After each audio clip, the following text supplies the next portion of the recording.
Hello everyone, mga sisi, mga sir, ma'am, at mga lods. Ayan guys, Inday ay nagluluto ng pork with beans.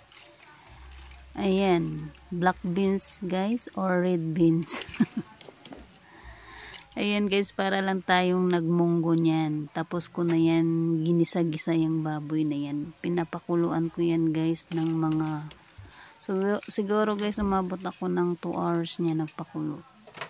Kasi pinalambot ko pa yung beans. Matagal kasi malambot yung beans sa yung baboy.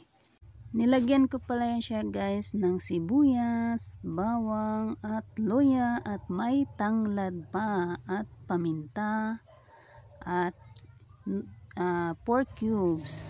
Saka naman din nilagyan ng konting asin na tamang-tama lang sa ating timpla. Ayan guys, my own version. Ayan guys, nilagyan ko na rin siya ng malunggay kasi guys, sobrang lambot na ng beans at ang baboy niyan. So ayan na guys, my own version dahil walang pata.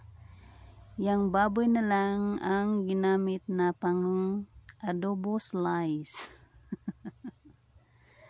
Walang pata guys, yan lang yung laman ng rep ko pang adobo.